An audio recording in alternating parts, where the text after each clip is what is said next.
What's up, everybody? How you doing? All right, so what I want to do on this video is I want to bring some awareness to bicipital tendinitis, and I want to bring you an angle a little different than what I see is actually online. So this is what I'll tell you about the online things that I see.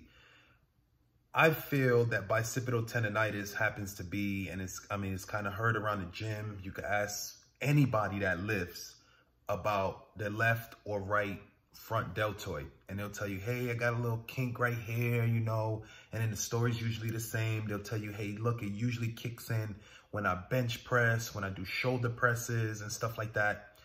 So my big thing is, if you look online and you look at the different ways to help with bicipital tendinitis, I feel like everybody gives you a small piece of the puzzle, right?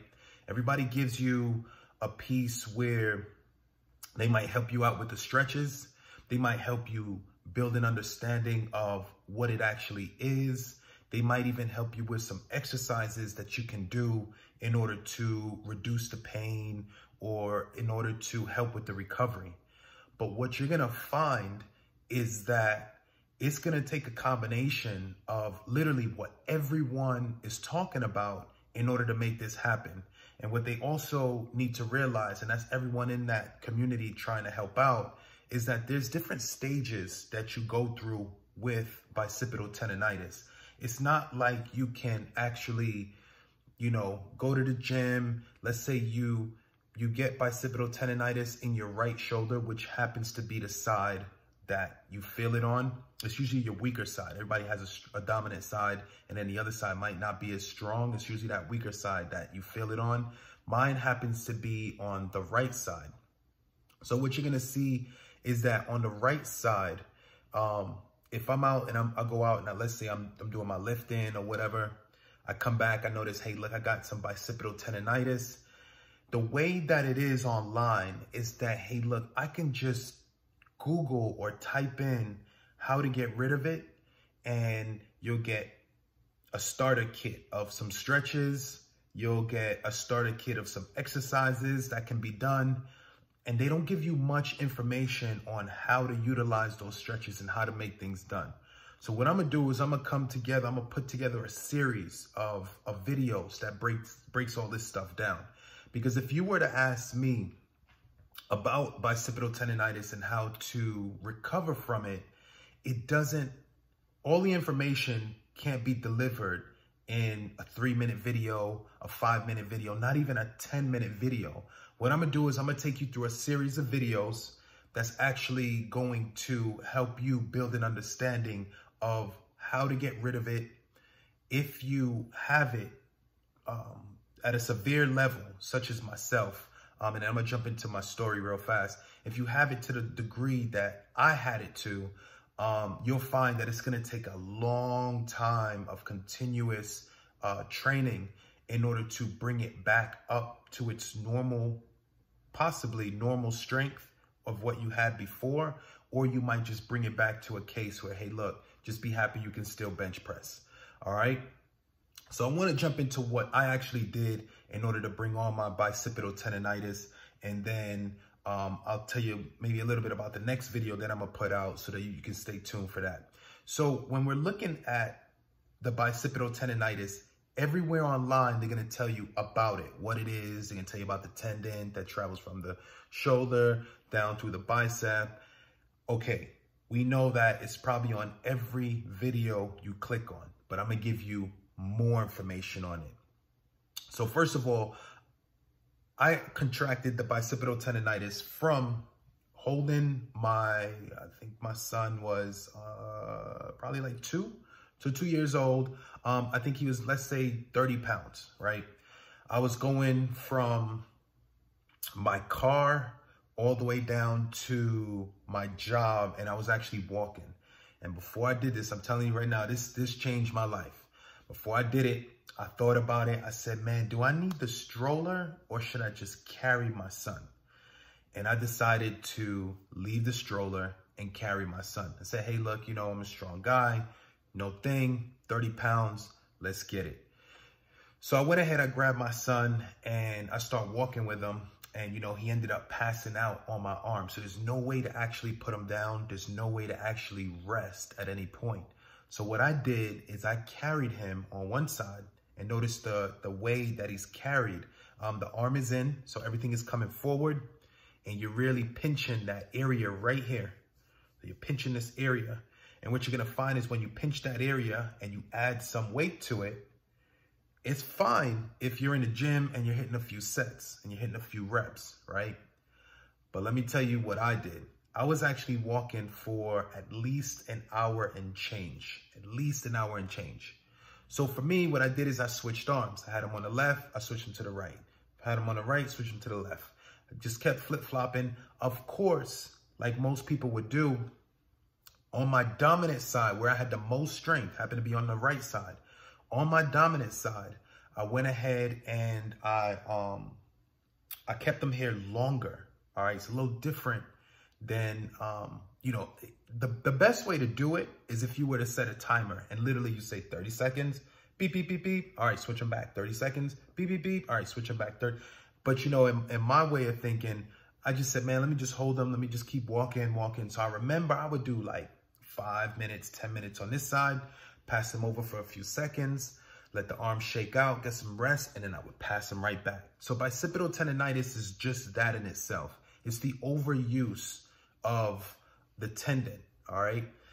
I remember that day, I put my son down, you know, after all that shebang and this, that, and the third. I remember I put my son down and my arm felt really, really, really different, all right? And I'm telling you this because my case was chronic tendinitis. It took me, even to this day, I struggle with it to a degree, and I'm gonna dive into all of that, how I go about handling my life, living with it is what I say. At that time, I didn't understand or know what was going on, but the degree of pain that I felt within my tendon, it wasn't as strong as what I felt the following day. What I felt at that time was a level of fatigue that was like no other. Like I literally felt like my arm had zero strength. And that's exactly how it operated the following days to come. So after I eventually put my son down, I'm feeling all this, you know, fatigue / borderline pain. For all I know, I remember I was working an overnight job, so I wasn't sleeping properly. So my arms were kind of worked up already. I did shoulders prior to that, and I never had anything like this, so I didn't think it was anything to worry about. So I went ahead, put him down, noticed, man, this thing is really, really, really killing me, And I remember, you know, I try and handle everything like normal, and then this is when it really set in. So the following day, the rest of that day and the following day, what I noticed is my arm, the inflammation, it never went away. It just did not go away.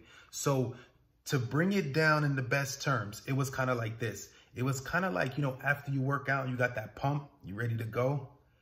Okay, it never went down. It never went down. The inflammation never went down.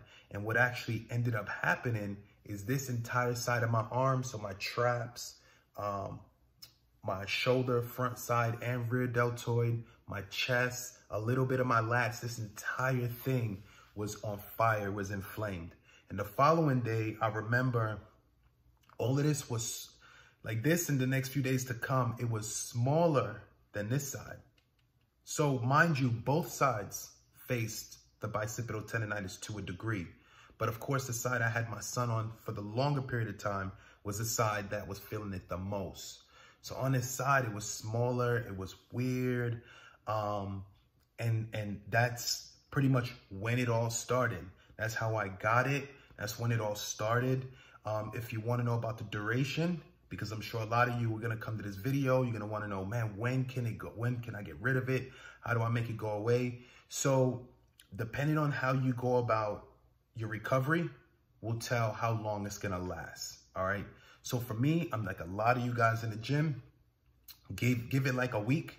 You know, after a week, you're like, man, it's still sore, it's still inflamed. And then you say to yourself, man, let me go ahead and hit these weights. Let me see what happens. And then you hit the weights and then it gets really inflamed. And you're like, damn, I should have waited 2 weeks. So then you wait 2 weeks. And after 2 weeks, you notice, well, it's been 2 weeks. If any muscle has been resting for 2 weeks, it's gotta be at a full recovery at this point. It's gotta be fully recovered. And I'm pretty sure that, you know, I'm ready to lift again. You go ahead and you lift your weights, and then boom, you now tapped yourself out. You're now at a point where all this area is inflamed again. And then you tell yourself, well, maybe I need 4 weeks. So I waited 4 weeks. Now, mind you, I had bicipital tendinitis many times over.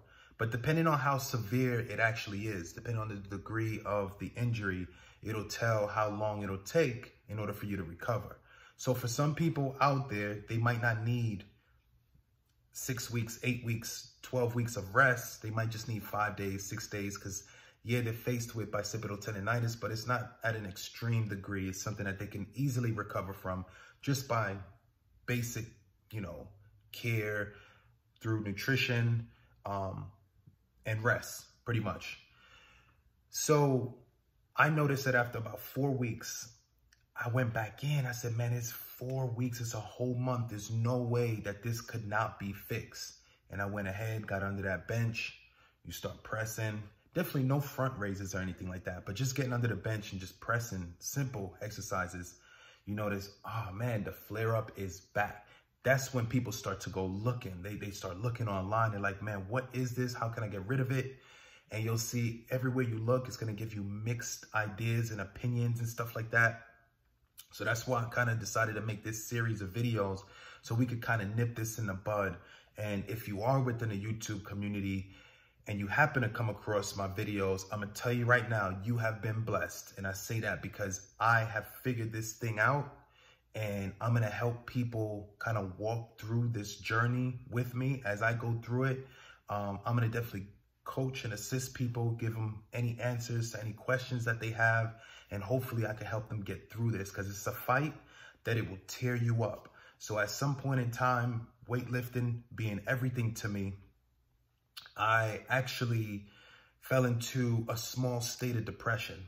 When you could, you guys know what I'm talking about. When you could go to the gym and you can only hit legs. What guy wants to go to the gym and only hit legs? So that's pretty much what I was hitting up for like weeks. When I put myself on that 6-week wait, you know, 6 weeks out, I'm not gonna do anything. Yeah, 6 weeks, I was hitting up legs and abs, and it was boring. It was not doing anything for me. My size and everything got small. As a man, you want to pull and press, you know what I mean? And that's not able to be done with the bicipital tendinitis. Now, some people will tell you some, pulling exercises could be a good way out or a good aid to the recovery. But I'm going to tell you right now, there's a step-by-step process that you're going to want to take on in order to recover. Doing back exercises is only part of it.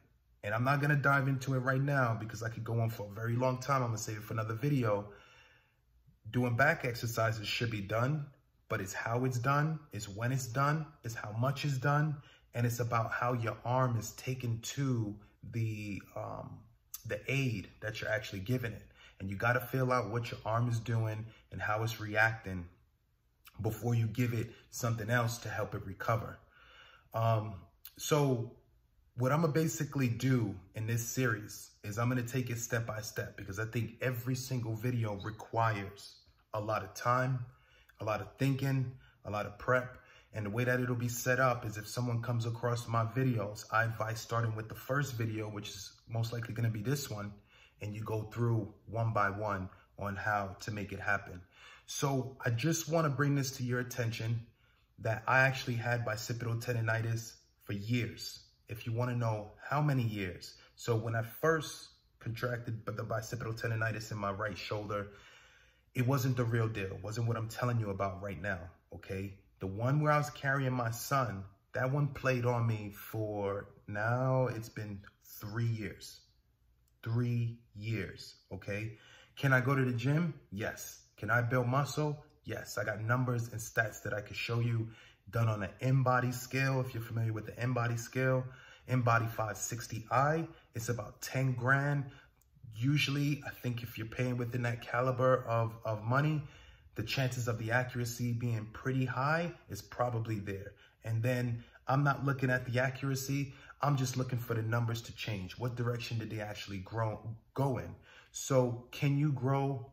Yeah, you could grow, but you got to, really figure out how you go about doing it.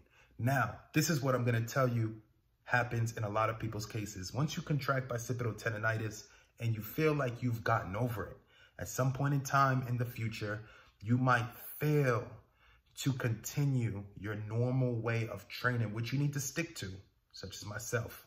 I fell into the trap, and that trap is a couple days ago. This is day 2.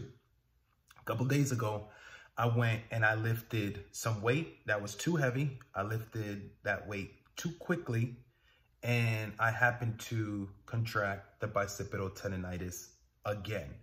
Now, I've noticed in the last 3 years, I've had repeat cases of my bicipital tendinitis coming back. I would give it the necessary aid. It would fully recover.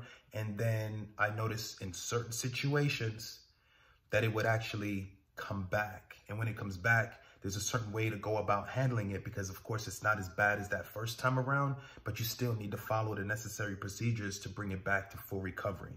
So when you're looking at the bicipital tendinitis, it's definitely here, but you might feel, again, the inflammation all throughout the entire right side, including the lats, all right?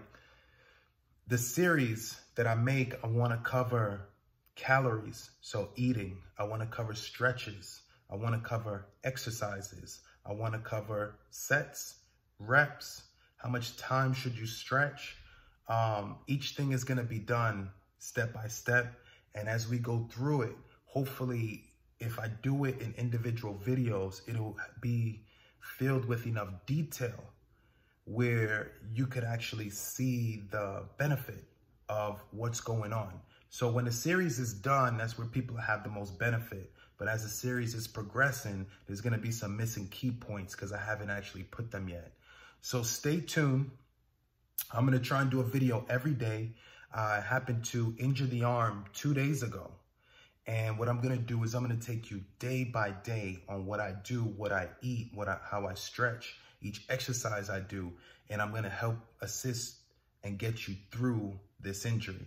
A little different than a lot of the other videos that I've seen when they tell you, hey, do this exercise and do these stretches and then do 20 reps or 3 sets of 10, and you cannot do that. I'm telling you, you cannot jump into anything that knee deep. It's definitely not going to set you up for the proper recovery.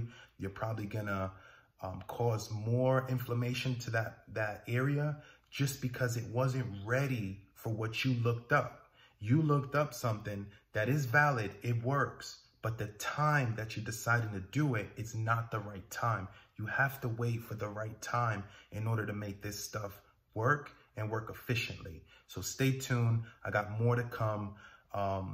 Again, I'm going to take you through step by step. This is day 1, episode 1, whatever you want to call it. Just wanted to bring all of this to your attention. And in the next videos, I'm going to definitely give you all of what's necessary to get you through this. All right, stay tuned, guys.